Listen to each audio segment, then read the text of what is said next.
السلام علیکم۔ اب تک کی خبروں کے ساتھ میں ہوں شاہد افراز خان۔ سب سے پہلے اہم خبروں کا خلاصہ۔ چیوشی میگزین میں شی جن پنگ کے اہم مضمون ہمیں عوام کی مرکزیت پر قائم رہنا چاہیے کی اشاعت۔ بیجنگ کے بین الاقوامی ویب پورٹل کا نیا ورژن لانچ کر دیا گیا۔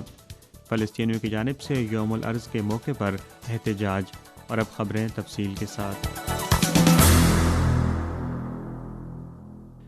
1 اپریل کو شائع ہونے والے چیوشی میگزین کے 7ویں شمارے میں سی پی سی کی مرکزی کمیٹی کے جنرل سیکرٹری، چین کے صدر اور سینٹرل ملٹری کمیشن کے چیئرمین شی جن پنگ کا ایک اہم مضمون شائع ہوگا، جس کا عنوان ہے ہمیں عوام کی مرکزیت پر قائم رہنا چاہیے۔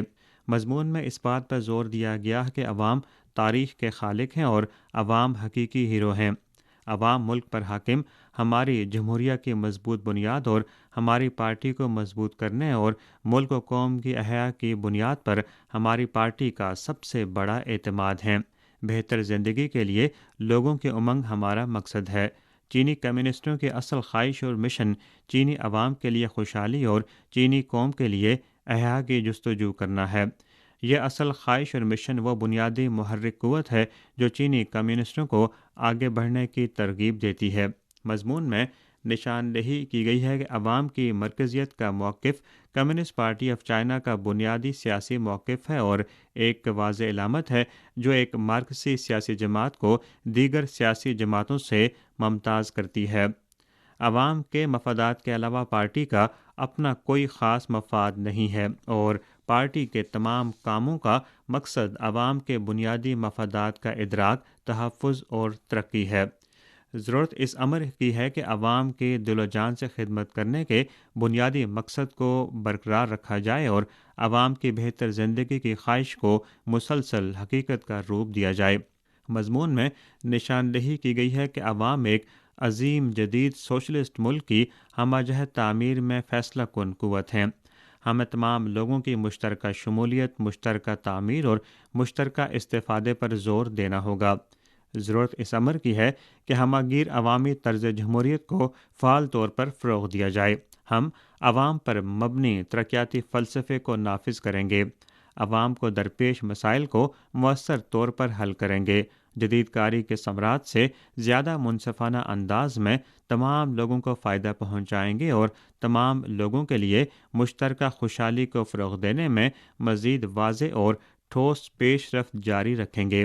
ہم ملک میں تمام قومیتی گروہوں کے لوگوں کے عظیم اتحاد اور اندرون اور بیرون ملک چینیوں کے عظیم اتحاد کو مستحکم اور فروغ دیتے رہیں گے، تمام مثبت عوامل کو مکمل طور پر متحرک کریں گے اور ایک مضبوط ملک کی تعمیر اور قوم کی احیا کی شاندار قوت کو یکجا کریں گے۔ پرچیزنگ مینیجرز انڈیکس عالمی سطح پر ایک تسلیم شدہ میکرو اکنامک ایڈوانس مانیٹرنگ اور ارلی وارننگ اشاریہ ہے۔ عام طور پر 50% کو معاشی طاقت کی اہم قدر کے طور پر استعمال کیا جاتا ہے۔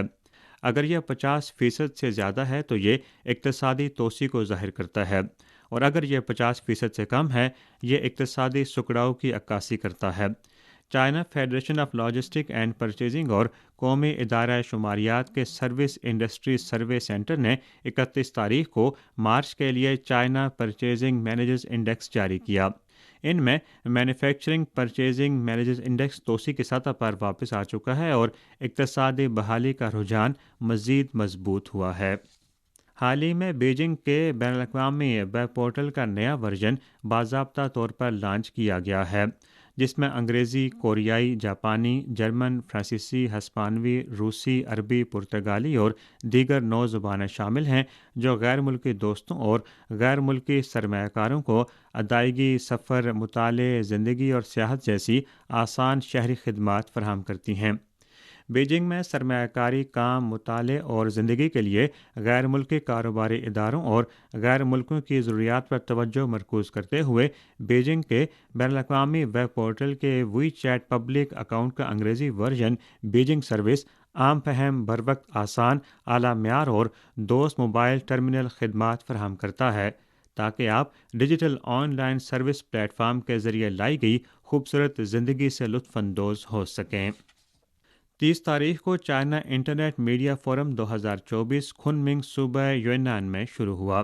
دو روزہ فورم، جس کا موضوع ایک نئے سفر پر آگے بڑھنا اور ایک نیا مشن شروع کرنا ہے، نئے چین میں ایک مضبوط نیٹ ورک کی تعمیر کے اسٹریٹجک مقصد کے پچھلے 10 سالوں میں آن لائن میڈیا کی شاندار تاریخ اور قابل ذکر کامیابیوں کا جائزہ لیا اور آن لائن مواد کو درپیش نئی صورتحال، نئے کاموں اور نئے موضوعات پر تبادلہ خیال کیا گیا۔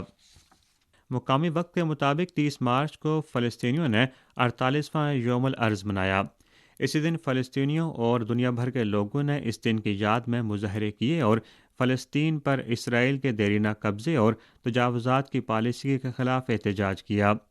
30 تاریخ کو دریائے اردن کے مغربی کنارے کے شہر رام اللہ میں فلسطینیوں کے ایک بڑی تعداد سڑکوں پر نکل آئی اور فلسطینی سرزمین پر اسرائیل کے قبضے کے خلاف احتجاج کیا۔ مظاہرین نے کہا کہ فلسطینی عوام اپنی سرزمین کی جدوجہد میں متحد ہیں۔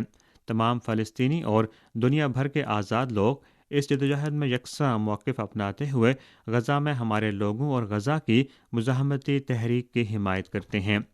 یہ فلسطینی سرزمین کے دفاع اور فلسطینی عوام کے حق خود ارادیت کے دوبارہ حصول کے لیے ہے۔ اس موقع پر مظاہرین نے غزہ کی پٹی میں فلسطینیوں کی حمایت کا بھی اظہار کیا۔ ان کا یہ کہنا تھا کہ ہم غزہ کے عوام کے خلاف وحشیانہ جارحیت کی مخالفت کرتے ہیں۔ ہم دل و جان سے ان کے ساتھ ہیں۔ ہم فوری جنگ بندی کی امید رکھتے ہیں اور غزہ کے لوگوں کو اپنی مدد کا یقین دلاتے ہیں۔ 30 تاریخ کو دنیا کے کئی شہروں میں فلسطینی عوام کی حمایت میں بھی مظاہرے کیے گئے۔ امریکہ میں نیو یارک، برطانیہ میں لندن، اردن میں عمان اور اسرائیل میں دیر خانہ سمیت دیگر مقامات پر مظاہرین کی ایک بڑی تعداد نے فلسطینی سرزمین پر اسرائیل کے غاصبانہ قبضے اور غزہ کی پٹی میں اسرائیل کی فوجی کارروائیوں کے خلاف احتجاج کیا۔ فلسطین اسرائیل تنازع کے وسیع پیمانے پر آغاز کے بعد سے غزہ کی پٹی میں انسانی صورتحال مسلسل خراب ہوتی جا رہی ہے اور مقامی لوگوں کی زندگی انتہائی مشکلات سے دوچار ہے۔ 30 مارچ کو اقوام متحدہ کے متعلقہ اداروں نے ایک بار پھر غزہ کی پٹی میں انسانی بنیادوں پر فوری جنگ بندی کا مطالبہ کیا تاکہ مقامی لوگوں کی زندگیاں بچائی جا سکیں۔ 30 تاریخ کو یونیسیف نے ایک بیان جاری کرتے ہوئے یہ کہا کہ غزہ کی پٹی میں اس وقت کوئی بھی جگہ بچوں کے لیے محفوظ نہیں ہے۔ غزہ کی پٹی میں زندگیاں بچانے اور مصائب کو ختم کرنے کا بہترین طریقہ تنازع کے دونوں اطراف سے فوری انسانی جنگ بندی ہے۔ مشرق قریب میں فلسطینی پناہ گزینوں کے لیے اقوام متحدہ کے ریلیف اینڈ ورکس ایجنسی نے 30 تاریخ کو کہا کہ اس وقت غزہ کی پٹی میں امراض تیزی سے پھیل رہے ہیں اور صحت کا نظام تباہ ہو رہا ہے۔ غزہ کی آبادی کی مدد کے لیے فوری انسانی جنگ بندی اور غزہ کی پٹی تک بلا روک ٹوک انسانی رسائی ضروری ہے۔ WHO نے 30 تاریخ کو یہ بھی کہا کہ اعداد و شمار کے مطابق غزہ کی پٹی میں تقریباً 9,000 مریضوں کا فوری طور پر علاج کے لیے علاقے سے انخلا لازم ہے۔ WHO نے اسرائیل پر زور دیا ہے کہ وہ غزہ کی پٹی سے ان شدید بیمار مریضوں کے انخلا کی منظوری دے تاکہ ان کی زندگیاں بچائی جا سکیں۔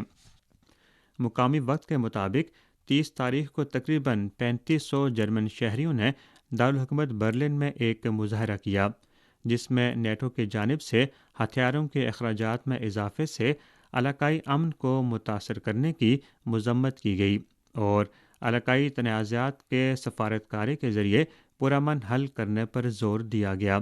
مظاہرے کے منتظم باربرا ماجد امین نے کہا کہ نیٹو کی اصلاح سازی کی پالیسی امن کو خطرے میں ڈالتی ہے۔ نیٹو کا رویہ امن سے متصادم ہے۔ یہ دفاعی اتحاد نہیں بلکہ جارحانہ اتحاد ہے۔ نیٹو نے ایسے بے شمار کام کیے ہیں جو سب غلط ہیں۔ نیٹو نے امن کے لیے کچھ نہیں کیا۔ ماسوائے اسلحے کو مزید بڑھاوا دینے اور فوجی مشقوں کے نیٹو نے امن کے لیے کچھ نہیں کیا۔ اس نے جو کچھ کیا ہے اس نے حالات کو مزید خراب کیا ہے۔